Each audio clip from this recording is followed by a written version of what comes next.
네, 튼튼한 배가 풍랑을 이긴다인데 튼튼한 종목은 뭐 걱정이 없다라는 뜻일까요?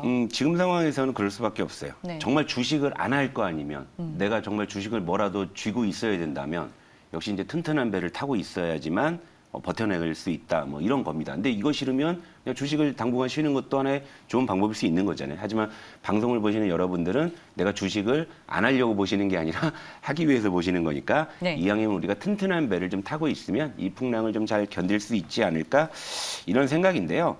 그러니까 우크라이나 전쟁이 지금 그 전쟁으로 지금 끝나는 그림이 아니잖아요. 일파만파로 지금 번지고 있고, 뭐 원자재 가격이 지금 천정부지로 계속 네. 치솟고 있고, 지금 난리예요. 지금 기름 넣기가 무섭습니다. 이거 뭐 하루가 다르게 주유소의 그 이 기름 가격이 막 올라가고 있고요. 여기에 이제 그 러시아의 이제 디폴트 우려까지 이제 제기가 되니까 이게 또 어떻게 연쇄작용을 또 이제 이 보여줄지 이제 이런 것들도 사실 굉장히 좀 걱정이 좀 되기는 해요. 그러니까 이럴 때 우리가 주식을 이제 들고 있을 거라면 역시 이제 튼튼한 종목을 들고 있는 것이 현재로서 뭐 유일한 전략이 아닌가 뭐 이렇게 생각을 하고, 그리고 그 푸틴이라는 결국엔 그 한 사람의 독선으로 지금 이 상황이 벌어지고 있는 거잖아요. 지금 우크라이나에서는 뭐 무고한 어린아이의 생명도 지금 꺾이고 있는 이런 상황이고, 전 세계 투자자들 역시도 지금 큰 손실을 입고 있죠. 그리고 푸틴의 나라인 이제 러시아는 지금 국가부도의 위기까지 지금 이렇게 지금 처해 있는 그런 상황인데, 여기서 푸틴이라는 양반이 정말 자신의 오류를 인정할 것이냐, 이제 여기에 대한 이제 이 불확실성인 거예요. 그러니까 정말 이 양반이 여러분들 객관적으로 상식적으로 인정할 사람이냐라고 생각해 봤을 때 인정할 사람이다라고 했을 때는 무조건 매수죠. 그렇죠? 근데 지금 그 판단 안 서는 거 아니겠습니까? 전 세계 모든 시장 참여자들이. 그러니까 이 불확실성, 이 가장 큰 변수가 지금 시장에 작용을 할 수밖에 없다. 이렇게 보는 거예요. 그래서 제가 전에도 그 우크라이나 사태의 그 시나리오 2개라나 말씀드린 게 있는데 요거 잠깐 볼게요. 네. 그러니까 뭐든지 빨리 끝나면 좋은 건데 이 시나리오가 지금 안 되고 있잖아요. 그렇죠? 그러니까 전쟁은 했는데 그래도 뭐 전쟁하고 나서 좀 이렇게 서로 주먹 다짐 몇 번 하다가 그래 서로 뭐 미안하다 뭐 이런 식으로 합의해서 끝나면 시장은 끝났구나 하고 올라가겠는데 이게 지금 안 되고 있는 상황이죠. 그러니까 긴장과 갈등의 장기화 시나리오로 지금 전개되고 있는 그런 양상이죠. 이러면 제가 뭐라 그랬습니까? 그러니까 올라갈 주식도 이제 땀이 식어버린다. 그러니까 모멘텀이 둔화될 수밖에 없다. 이제 이건데 이쪽으로 가고 있다라는 게 지금 상당히 지금 우려가 좀 되는 부분이에요. 그리고 잠깐 코스피 차트 한번 볼까요?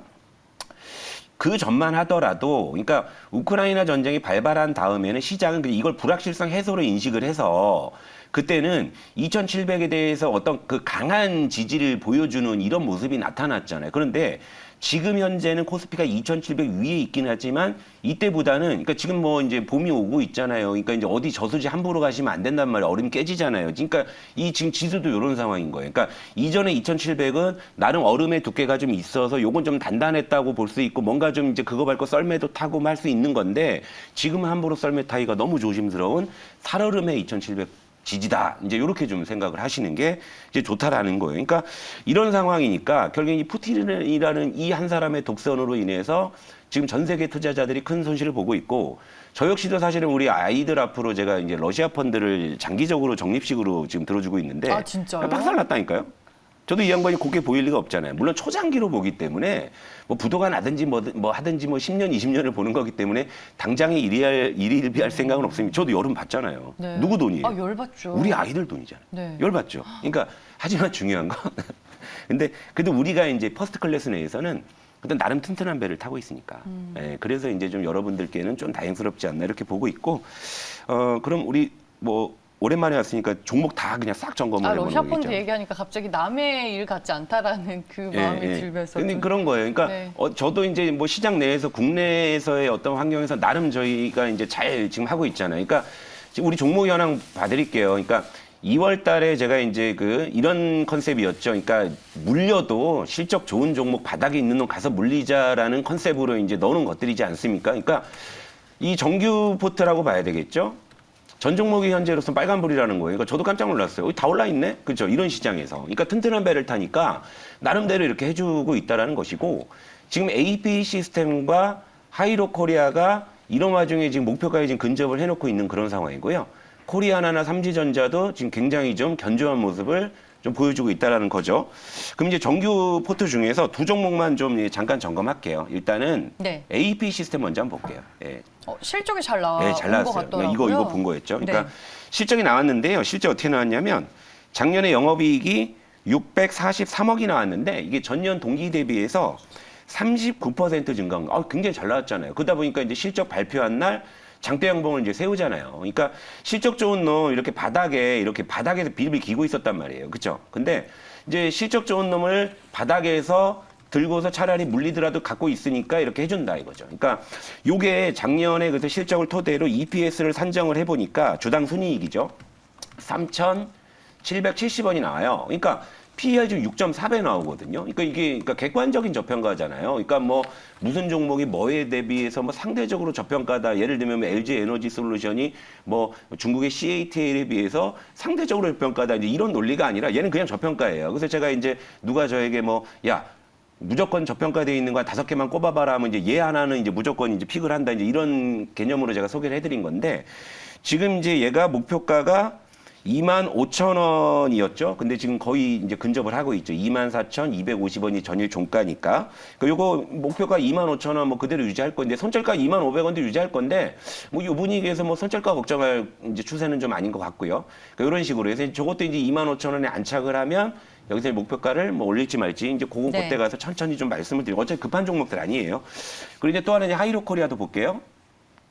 하이로코리아도 하여튼 뭐 요런 장에 요런 추세를 보여준다는 거 이것도 굉장히 좀 의미 있죠. 굉장히 견조하잖아요. 하이로코리아도 요게 이제 3일 연속으로 외국인 연기금에 이제 동반 매수가 유입이 됐고 이게 목표가 18,000원에 거의 붙었어요. 지금 이제 전일 종가가 17,850원이에요. 그러니까 이 두 종목은 이제 시장과 상관없이 굉장히 좀 견조하게 좀 해주고 있죠. 그러니까 요것도 뭐 18,000원까지는 150원 남았어요. 근데 이제 18,000원에 안착을 하면 이제 그때 돼가지고 이제 목표가를 뭐 상향할지 말지를 말씀드릴 건데 뭐 보통 이제 저는 더 올리는 쪽으로 많이 말씀드리니까 이제 느긋하게 이제 보시자.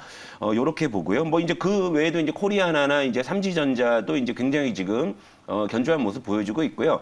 삼지전자도 아직 이제 실적 발표가 아직은 안 나와 있는데 이제 실적 굉장히 좋게 나올 거기 때문에 이런 부분들도 기대해 볼 수가 있겠죠.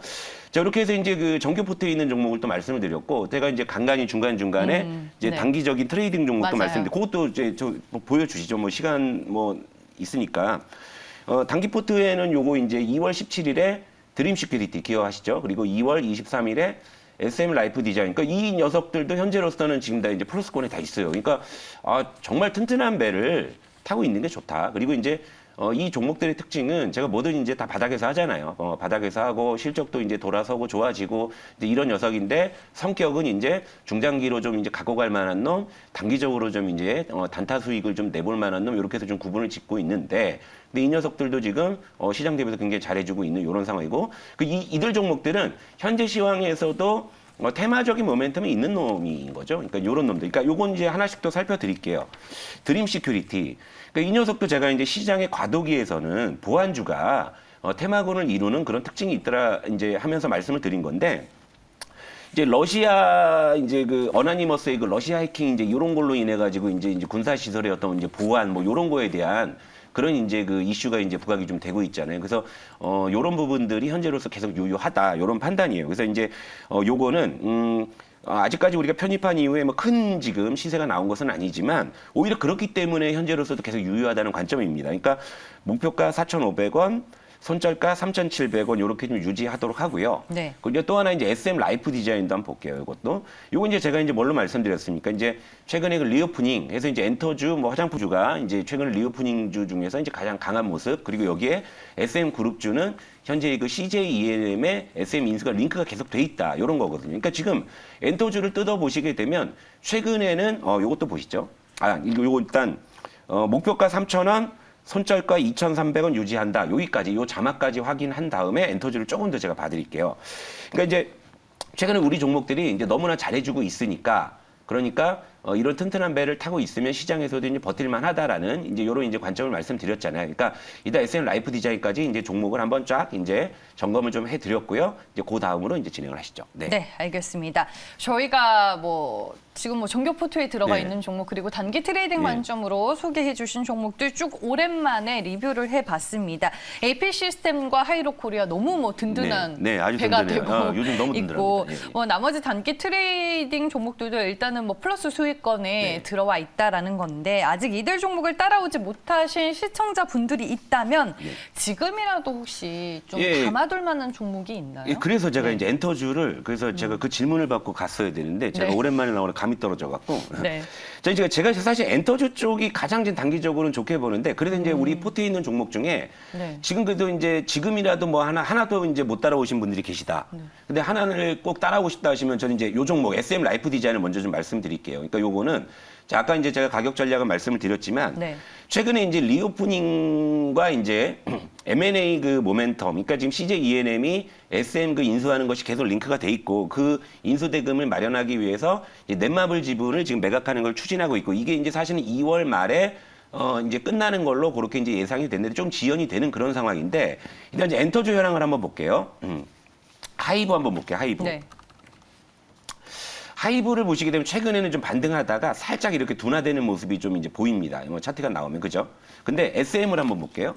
SM은 지금 차별화돼서 지금 계속 지금 추세가 유지가 되고 있다라는 거죠. 이것은 이제 누가 봐도 요건 이제 그 M&A 건에 대한 그런 모멘텀이 여전히 지금 추세를 유지시켜주고 있다. 이런 판단으로 이제 볼 수 있는 건데 아까도 말씀드렸다시피 넷마블의 매각이 조금 이제 좀 지연이 되고 있는 이런 이제 양상이지만 실제 이제 SM그룹주의 동향을 뜯어보게 되면 이제 아니땐 굴뚝에 연기가 날 리가 없잖아요. 그러니까 예를 들면 SM 같은 경우에는 실적 발표를 하고 자사주 처분을 지금 이제 결의를 했고 그리고 이제 키이스트 같은 경우에는 그 최대 주주인 SM 스튜디오를 이제 대상으로 하는 3자 배정 유상증자가 있었단 말이에요. 그러니까 이것이 뭐냐면 결국에는 매각을 하기 이전에 뭔가 이제 정비를 하는 듯한 그런 시그널로 저는 그렇게 해석이 됩니다. 그래서 저는 이제 요 SM그룹주 그래서 이제 픽은 이제 SM 라이프 디자인을 말씀을 드린 건데 여기서 만약에 여러분들이 조금 더 공격력을 강하게 갖고 싶다 하시면 요 SMCNC거든요. 요거 SMCNC, 그러니까 SM 밑에 SMCNC, SM 라이프 디자인 이런 식인데 사실은 요 두 종목의 패턴이 어떠냐면 보통 이제 한번 이슈가 불거졌을 때 SMCNC가 훨씬 더 강하게 이 시세가 나오기는 해요. 그것은 뭐냐면 반대급부로 변동성이 굉장히 크다라는 거잖아요. 그러니까 제가 이런 변동성 때문에 리스크를 줄이기 위해서 정작 이제 픽은 SM 라이프 디자인으로 가격 전략을 좀 드리기는 했습니다만 지금 상황에서 만약에 SM 라이프 디자인도 없고 SM CNC도 없으신 분들이라면 그래서 이제 단기적으로 뭔가 수익을 추구하고 싶다면 SM CNC도 대안이 될 수 있다라는 거예요. 그러니까 무슨 얘기냐면 SM 라이프 디자인은 제가 매수가 대비해서 목표 수익률이 거의 20%까지 잡아드렸잖아요. 그러니까 이것도 따로 가격 전략은 드리지 않겠습니다만 매수가 플러스 20%를 목표가로 설정을 하고 매수가 마이너스 10% 정도를 손절가로 설정을 한다면 SM 라이프 디자인하고 결국에 같은 방향으로 갈 수밖에 없는 그런 종목이라는 거죠. 그러니까 예를 들면 SMCNC는 수비는 필요 없고 오로지 골만 넣으면 되는 공격형 스트라이커의 개념이라면 SM 라이프 디자인은 수비도 좀 챙겨야 되는 공격형 미드필더의 성격이다. 이해되시죠? 예, 이것은 뭐냐면 여기 투자자의 어떤 성향에 따라서 나는 좀 리스크가 있더라도 기대 수익을 높여갈 때야라고 했을 때는 SMCNC가 더 맞는 종목일 수 있는 거예요. 그런데 대체적으로 제가 여러분들께 방송에서 여러분들께 가격 전략을 드리면서 소개를 해드리는 종목들은 기대 수익도 물론 고려하지 않는 것은 아니지만 그보다 훨씬 더 리스크 쪽에 더 제가 좀 이렇게 우선시 한다라는 걸 여러분 잘 알고 계시잖아요. 그래서 이제 가격 전략을 드릴 종목은 SM 라이프 디자인이지만 SM CNC도 같은 관점에서 조금 더 기대 수익을 높여가고 변동성이 클지언정 나는 조금 더 먹겠다. 요런 이제 투자자시라면 SMCNC도 요 밑에 있는 자막에 어떤 가격 전략을 토대로 해서 접근해봐도 괜찮다. 요런 정도로 해서 정리해 드리고요. 내일은 제가 풍력주에서 하나 정도 한번 이제 픽을 해올까 좀 이렇게 좀 네. 생각을 하고 있습니다. 네. 알겠습니다. 내일 이제 종목 소개에 대한 네. 팁까지 미리 네. 전해주셨는데 어떤 종목도 얘기해 주실지 저희가 하루 기다려보도록 하겠습니다. 오랜만에 만나뵌 조성우 부장님이었고요. 퍼스트 클래스를 끝으로 저희는 여기에서 인사드리겠습니다. 오늘도 함께해 주신 여러분 고맙습니다.